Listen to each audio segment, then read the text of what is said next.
다 함께 사도신경으로 우리의 신앙을 고백하겠습니다.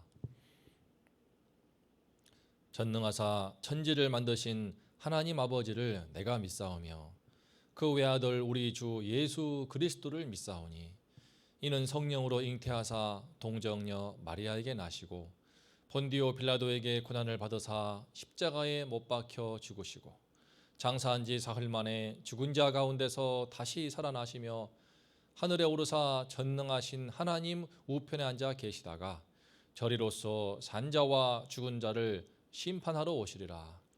성령을 믿사오며 거룩한 공예와 성도가 서로 교통하는 것과 죄를 사하여 주시는 것과 몸이 다시 사는 것과 영원히 사는 것을 믿사옵나이다. 아멘.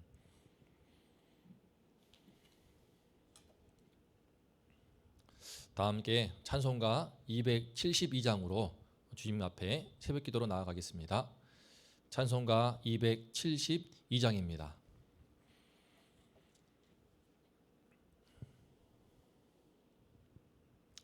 고통의 멍에 벗으려고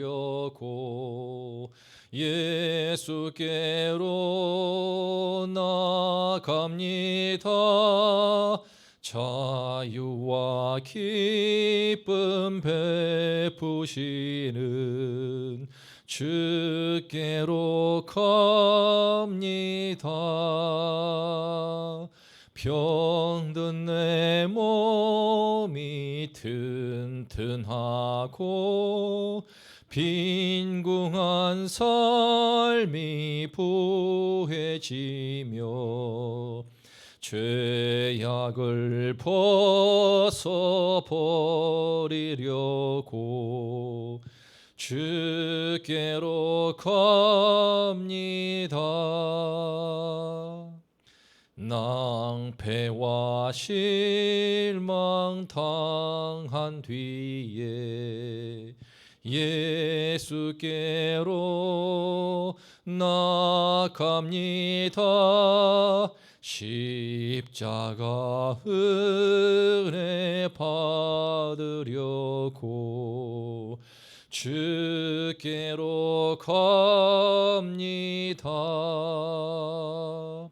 슬프던 마음 위로받고 희생의 풍파 찬잔하며 영광의 찬송 부르려고 주께로 갑니다. 교만한 마음을 내버리고 예수께로 나갑니다. 복되신 말씀 따르려고 주께로 갑니다. 실망한 이 몸 힘을 얻고 예수의 크신 사랑 받아 하늘의 기쁨 맛보려고 주께로 갑니다. 죽음의 길을 벗어나서 예수께로 나갑니다. 영원한 집을 바라보고 주께로 갑니다. 멸망의 포구해여 나와 평화의 나라 다다라서 영광의 주를 배우려고 주께로 갑니다.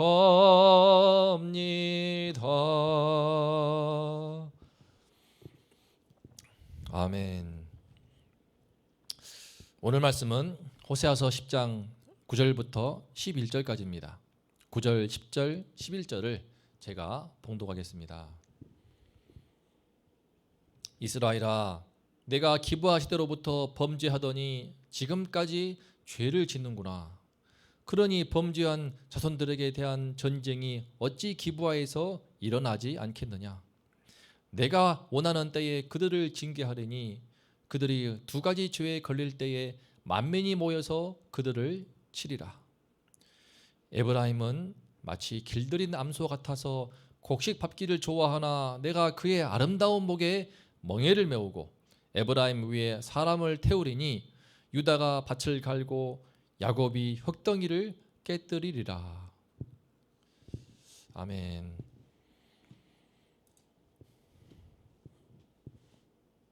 우리는 지금까지 북이스라엘의 악행에 대해서 하나님의 심판의 말씀에 대해서 듣고 있습니다. 그런데 오늘 말씀 11절을 보면 하나님께서 북이스라엘을 향하여서 뜻밖의 말씀을 하십니다. 에브라임은 마치 길들인 암소 같아서. 북이스라엘을 길들인 암소로 비유하십니다. 길들인 암소, 그 뉘앙스처럼 잘 길들여진 암소는 밭도 갈고 짐도 나르면서 농사에 큰 도움을 주는 매우 유익한 동물입니다. 하나님께서 왜 갑자기 북이스라엘을 이런 길들인 암소와 같다고 칭찬인 듯 책망인 듯 이렇게 헷갈리는 말씀을 하실까요? 이 시간 북이스라엘이 어떠한 큰 가능성을 갖고 있었고 하나님께서 그들에게 기대하신 바가 무엇이었는지를 살펴보고자 합니다. 오늘 말씀을 통하여서 하나님께서 우리에게 기대하신 바는 무엇이며 우리가 어떻게 하면은 나에게 주신 가능성을 10분 발휘하면서 주님께 기쁨이 될 수 있는지를 이 시간 배울 수 있기를 기도합니다. 9절을 보면은 오늘 말씀도 하나님께서는 북이스라엘을 향하여 실망과 분노, 저주와 심판으로 시작하십니다. 이스라엘아, 내가 기브아 시대로부터 범죄하더니 지금까지 죄를 짓는구나. 그러니 범죄한 자손들에 대한 전쟁이 어찌 기브아에서 일어나지 않겠느냐. 하나님은 북이스라엘이 기브아 시대의 그 패역함을 그대로 따라하고 있다고 꾸짖습니다. 그 패역함을 그대로 계승하고 있다고 책망합니다. 여기서 기브아 시대란 우리 호세아 말씀 9장 9절도 나왔지만 자기 소견의 어른대로 행하는 사사기 시대, 그 중에서도 가장 부패하고 타락했던 그 기브아 시대를 일컫습니다. 당시 베냐민 지파의 그 악행이 특히 심각했는데 사사기 19장과 20장을 보면은 그 배경을 보면 한 레위인이 첩이 있었습니다. 그 첩이 남편을 떠나서 도망가 친정으로 가버렸습니다. 레위인은 또 그 첩을 찾으러 가서 데려갔고 데려오는 도중에 이 베냐민 땅 기브아에서 유숙합니다. 그러자 그날 밤에 기브아의 주민들이 쳐들어와서 동성애를 하겠다고 그 레위인 보고 나오라 합니다. 그 레위인은 자기 살겠다고 자기 첩을 밖으로 내보냅니다. 그 첩은 그냥 그날 밤에 그냥 몹쓸 짓을 윤간을 당하고 죽임을 당합니다. 다음날 아침 그 광경을 보고 레위인은 이에 격분하여서 그 아내의 시신을 12토막을 내어서 그 토막을 그 이스라엘 12지파에게 다 보냅니다. 이 일로 인하여서 정말 깜짝 놀란 이스라엘 나머지 지파가 쳐들어와서 베냐민 지파를 공격하고 진멸해 버립니다. 그로 인해서 큰 전쟁이 일어나서 베냐민 지파 약 600명만 남고 나머지는 전부 다 몰살을 당하고 맙니다. 레위인이 첩이 있고 또 기브아 주민들은 동성애를 하겠다고 달려들고 또 그걸 또 내주어서 윤관을 당하고 또 시신을 토막을 내고 그냥 말도 안 되는 끔찍하고 그냥 처참한 그런 일들이 지금 이스라엘 땅에서 이루어지고 있던 것입니다. 그것이 기브아 시대였습니다. 그런데 하나님께서는 바로 지금 북이스라엘이 이와 같은 기브아 시대와 같다라고 말씀하시고 있으니까 얼마나 그들의 죄악상이 정말 심각하게 병들고 타락했는지를 우리가 짐작할 수 있습니다. 하나님께서는 이런 그들을 내가 원하는 때에 징계하겠다고 하십니다. 만민이 모여서 그들을 칠 것이라고 주님께서는 엄히 말씀하십니다. 그런데 의아한 것이 11절에서 하나님께서 갑자기 북이스라엘을 향하여서 뜻밖의 말씀을 하신다는 것입니다. 에브라임은 마치 길들인 암소 같아서 곡식 밟기를 좋아하나 내가 그의 아름다운 목에 멍에를 메우고 에브라임 위에 사람을 태우리니 유다가 밭을 갈고 야곱이 흙덩이를 깨뜨리리라. 하나님께서는 갑자기 북이스라엘을 향하여서 부드러운 오조로 그들이 마치 길들인 암소와 같다고 그 목도 아름답다고 말씀하십니다. 이게 무슨 뜻일까요? 여기서 길들인을 원문으로 보면은 배우다, 또 가르치다, 훈련을 받다는 뜻입니다. 다시 말해서 지금 북이스라엘은 잘 배우고 양질의 교육과 훈련을 받아왔다는 것입니다. 바로 하나님으로부터 율법을 받아서 주의 종들을 통하여 말씀을 끊임없이 배우고 권면을 받고 훈련도 그동안 받아왔다는 것입니다. 이스라엘은 오래전 하나님께서 시내산에서 모세를 통하여 주신 율법의 말씀에 기초하여 세워진 그런 나라입니다. 우리나라가 이 대한민국이 헌법의 기초에서 민주주의 국가인 것을 자부하는 것처럼 이스라엘은 하나님이 직접 주신 그 율법의 말씀에 기초해서 나라를 세웠으며 모든 백성들이 아이부터 어른까지 그 율법의 말씀을 숙지하고 늘 그 율법의 말씀을 배우고 익혀왔다는 것을 자랑하며 자부하고 있었습니다. 하나님께서는 이런 그들을 얼마나 기뻐하시고 사랑하시며 아름답게 보셨는지 모릅니다. 문제는 이처럼 하나님 보시기에 기쁨이었던 이스라엘, 마치 길들인 암소와 같았던 이 소중한 이스라엘이 곡식을 밟는 것만 좋아했다는 것입니다. 암소가 곡식을 밟는 것만 좋아했다. 이게 무슨 뜻일까요? 소는 여러 가지 일을 합니다. 밭도 갈지만 곡식을 등에 메고 무거운 짐을 나르기도 하고 또 가루를 빻아서 곡식을 빻아서 가루내기 위해서 무거운 연자맷돌을 돌리기도 합니다. 다양한 일들을 하면서 우리 농부에게 인간의 농사에 큰 도움을 줍니다. 그런데 지금 이 북이스라엘 암소는 그런 수많은 일들을 할 수 있음에도 불구하고 오직 곡식 밟는 것만 좋아했습니다. 일단은 그 일이 가장 쉽기 때문입니다. 그냥 밟는 것이니까. 그리고 밟으면서 그 소가 입에 망을 씌우지 않기 때문에 곡식을 밟는 동안에는 망을 씌우지 말라고 했습니다. 그래서 그 곡식을 마음대로 먹으면서 자기 배를 채울 수 있습니다. 그렇기 때문에 지금 북이스라엘은 곡식만 밟고 자기 배를 채우는 그것만 좋아했다는 것입니다.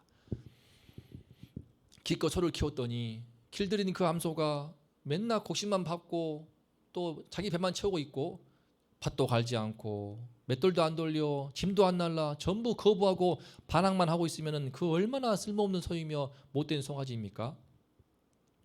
그런데 꼭 이스라엘이 그랬습니다.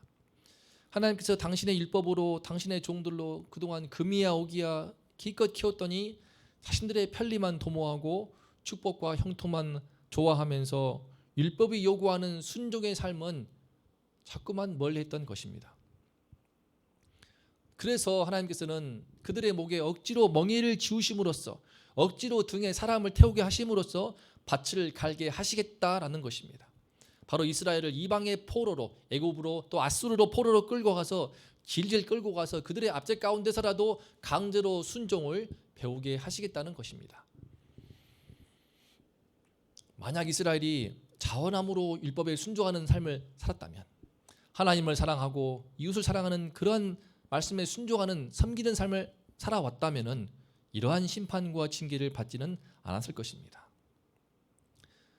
그들은 이미 오랜 시간 동안 하나님의 말씀을 배워왔기 때문에 익혀왔기 때문에 충분히 사람을 태우지 않고도 굳이 멍에를 메지 않아도 하나님의 말씀에 순종함으로 잘 순종하여 기쁨을 줄 수 있었습니다. 하지만 의도적으로 고의적으로 여호와께 반항하면서 자기들 눈앞의 이익, 눈앞에 곡식만 밟으면서 형통과 축복과 편리와 안일만을 쫓아서 불순종을 고집하다가 하나님의 엄중한 심판을 받아서 지금 이방의 압제 아래 놓이는 그런 가엾은 신세가 되고 마는 것입니다. 사랑하는 우리 온동교회 성도님들, 우리 주님께서는 일찍부터 하나님의 말씀으로 또 사랑으로 우리를 마치 길들인 남서와 같이 그렇게 잘 길러주셨습니다.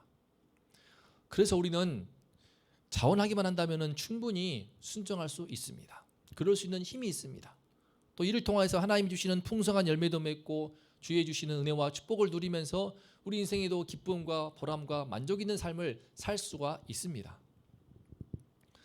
하지만 오늘 말씀의 북이스라엘처럼 내가 곡식만 받는 걸 좋아하는 암소와 같이 당장 눈앞의 이익만을 위해 불순종을 고집한다면 주님께서는 꼭 이 부분을 섬겨라, 네가 이 사람을 도왔으면 좋겠다라고 말씀하시는데, 그런 것이 귀찮고 부담스럽다고 피하고 소홀히 하고 외면해 버린다면, 자꾸 멀리해 버린다면 거기서부터 멍해가 따르게 됩니다.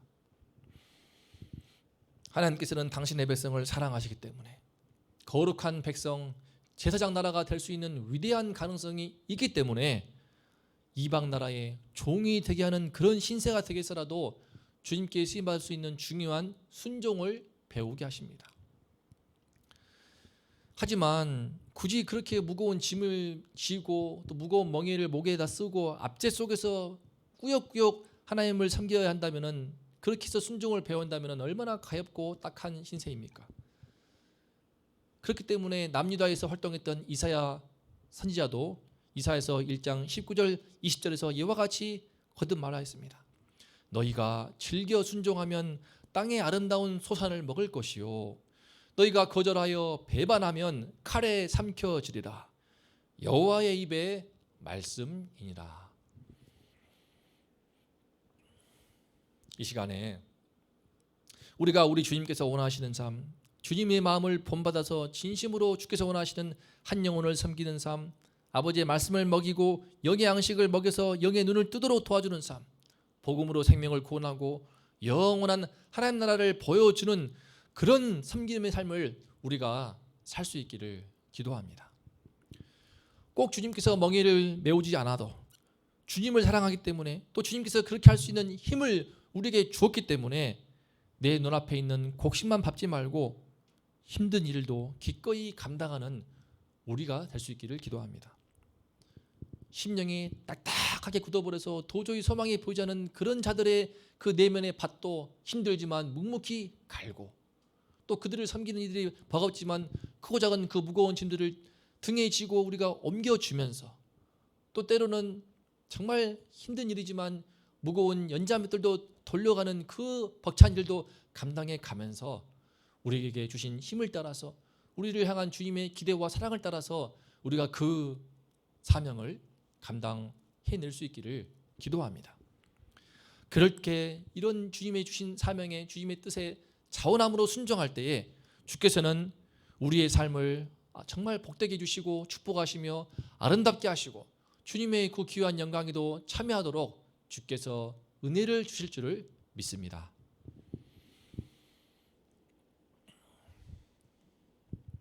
이 시간에 우리 다 함께 오늘 주의 말씀 앞에서 기도하겠습니다. 오늘 말씀을 통해서 참 우리가 주님 보시기에 길들인 암소와 같다는 것을 깨닫습니다. 하나님이 많은 사랑을 베푸시고 또 수많은 주의 말씀으로 예배를 통하여서 우리를 참으로 잘 훈련하시고 기르시고 연단해 주셨습니다. 우리는 마치 길들인 암소와 같습니다. 우리가 하나님께 자원하기만 한다면, 주님의 뜻에 적극적으로 순종한다면 많은 인생의 열매를 맺고 주님을 기쁘시게 할 수 있고 우리 인생에도 큰 기쁨과 보람이 함께 할 터인데, 당장 내 눈앞에 곡식 때문에, 내 눈앞에 유익 때문에 그 곡식만 밟는 데 열중하느라고, 내 배를 채우는 데 열중하느라고 이 사명을 멀리하고 사명을 도외시할 때 하나님께서 얼마나 슬퍼하실지, 결국에는 우리 인생에 멍에를 지어서라도 우리를 돌이키시는 주님을 이 시간 배웁니다.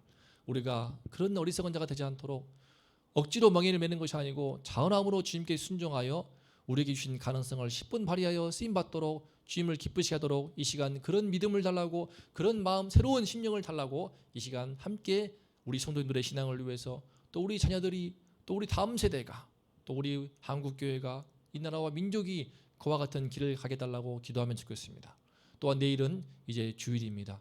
주님께 나아가는 이 예배, 이제 오랜만에 현장으로 나와서 일부로 사부로 예배드리는 이 현장 예배에 우리 성도님들 다 나와서 아버지 말씀 듣고 은혜 받도록 우리 담임 목사님을 위해서 기도해 주시고 우리 모든 성도님들의 예배를 위해서 기도하겠습니다. 하나님 아버지, 주님께서 자격 없고 쓸모 없지만 주께서 예수 그리스도의 피로 우리를 씻어주시고 그 보혈로 구원하여 주셔서 주의 말씀을 먹이시고 또 먹여주셔서 우리를 잘 훈련된 길들이 남소와 같이 해주신 것을 감사합니다. 주님, 우리에게 주신 은혜를 따라서 우리에게 순종할 수 있는 힘을 주셨사오니 아버지, 이제 주님의 뜻에 순종하여서 열심히 주님의 백성을 먹이게 도와주시고 주의 양무리를 먹이게 도와주시고 주님이 기뻐하시는 섬김을 실천할 수 있게 하여 주시옵소서. 북이스라엘이 그 길을 외면했기 때문에 그 주님의 뜻을 멀리하고 주님의 뜻을 도외시하였기 때문에 그로 인해서 결국 이방의 압제를 당하며 주님이 주시는 그 무거운 멍에를 메고 그 속에서 꾸역꾸역 순종을 배우는 비참한 형편이 되고 말았습니다. 하나님 아버지, 우리가 이런 어리석은 길을 가지 않도록 하나님 아버지시여 우리에게 자원하는 심령을 더해 주시어서 우리의 모든 심령 성도님들이 자원함으로 주님께 나와서 주님의 말씀에 순종을 하고 주님의 뜻에 순종하여 한 영혼을 먹이게 도와주시고 무엇 사람들을 섬길 수 있도록 도와주시고 때로는 밭을 갈고 때로는 무거운 짐을 지어주고 때로는 무거운 맷돌도 돌리는 그런 힘든 일도 기꺼이 감당할 수 있도록 아버지시여 우리 모두에게 함께하여 주시옵소서. 그럴 때 주님께서 우리를 통해서 많은 인생의 열매를 맺게 하시고 주께서 풍성한 복을 베풀어 주실 뿐만 아니라 주님께서 우리의 삶을 아름답게 영광스럽게 할 줄을 믿습니다. 우리가 눈앞에 곡식만 바라보지 않게 하시고 눈을 들어서 주님의 뜻을 따라서 주님의 그 마음을 따라서 열심히 자원함으로 섬겨서 축복받는 백성, 귀하게 쓰임받는 백성 될 수 있도록 하나님 아버지 우리 성도님들과 함께하여 주시옵소서. 우리 다음 세대 아이들이 주의 말씀으로 잘 길들이 남소와 같이 성장하게 도와주시되 순종을 배우게 도와주시고 자원함으로 순종하여 주께 붙들려 귀하게 쓰임받는 우리 아들 딸들 될 수 있게 하여 주시옵소서. 우리 교회를 축복하여 주시고 우리 원동교회 이번에도 새롭게 한국교회 함께 하셔서 예배가 열리사오니 현장으로 다 나오게 도와주시고 일부 사부에 걸쳐서 예배를 인도하시는 우리 담임 목사님 성령께서 충만케 도와주셔서 주의 말씀으로 잘 먹일 수 있도록 도와주시옵소서. 강건케 하여 주시옵소서. 이 나라와 민족 가운데 함께하여 주시고 아버지 하나님이시여 수많은 영혼들이 주님의 말씀을 기다리고 있사오니 아버지여 주께서 당신의 종들을 통해서 그들을 먹여주시고 그들을 불러주시고 그들을 구원하여 주시고 그들을 이끌어 주시옵소서. 하나님 거듭 간구하오니 우리를 길들이 남소와 같이 길러주셨사오니 감사함으로 주님을 또 사랑함으로 마음으로 적극적으로 자원하여 섬기고 순종하여 풍성한 열매를 맺는 우리 모두가 될 수 있도록 하나님 아버지 함께하여 주시옵소서. 오늘 하루 이 주님께 자원함으로 열심히 순종하는 그 마음 더욱 더하여 주시옵소서.